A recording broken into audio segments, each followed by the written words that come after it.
យោសមមកអាយុ21ឆ្នាំដូចគ្នាតែវាស្នាដូចធំខុសគ្នាឆ្ងាយមែនវាមានកូនមួយណាតែខ្ញុំថានៅឡែនលើនេះអូយស្រឡាញ់គេម្នាក់ឯងពេញភូមិអូឡាឡាជ្រឹកអន់100ណាចាស់អស់នេះក្មេងពងដីទៅដាក់ក្មេងងើបនេះមកកូនបើអ៊ីខំមកលេងឡើងបោះសក់ឆ្កើនេះអូយស្អែកកូនស្អាតនេះសុំហើយកុំមកថាមកលេងកូនមិនភ័ព្វបកើតម្ដងអត់មានអីផ្ញើយោណាមិនដឹងប្អូនមិនដឹងមួយមិនដឹងអីណាឥឡូវនេះអូយជ្រឹកខ្មើញ៉ាខ្មើមកទំហឹងណាមីហ្នឹងមិនទិញឲ្យក្មេងទេទិញយកមកឆុងស៊ីខ្លួនឯងដែរអូដូចណាដូចអាពេកក្រាស់បដិសេធស្នេហាយើងម្ល៉េះនិយាយពីថានៅចិត្តយើងអត់រត់អីប៉ុន្តែមុខវិញអត់រំស្មើជាមួយតែស្គាល់ចែមួយអាទិត្យទៅចែព្រោះឆុងមីរាល់ថ្ងៃហ្នឹង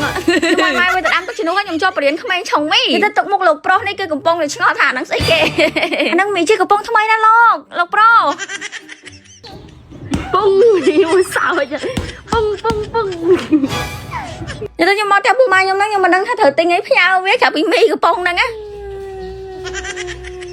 អូយឡងឈ្ងុយនេះក្មេងខ្លាំងគេអត់ញ៉ាំទេតែមីជាខកូនឈ្ងុយមែនតើឡងឈ្ងុយប្រហើយតែស្រួលដែរហ្នឹងតែមីជាគេចិនកំប៉ុងថ្មីមកអូយស្រួលឆុងជឿប្រហើយណាថាកូនខ្មែរអាចធ្វើបានណាគេមិនស្គាល់ថាមីជាហ្នឹងគឺជាមីដំបងគេបងអស់មកដែលមានរសជាតិបែបខ្មែរនៅកម្ពុជាគេផលិតដោយកូនខ្មែរ 100% ហើយសំខាន់ណាស់មានឡើង3រសជាតិរសជាតិខ្ញុំញ៉ាំហ្នឹងរសជាតិខកូនមានរសជាតិម្ជូរបកាមួយទៀតហ្នឹងគឺរសជាតិសាច់ជ្រូកអញ្ចឹងស្រួលរត់ទិញមកខ្ញុំទិញនៅក្នុងម៉ាតក៏មានជាពិសេសតាមផ្សារក៏មានដែរដូចសាច់កាប្រហើយមកលេងកូនពូម៉ាម្ដង9គ្នាស៊ីមីណា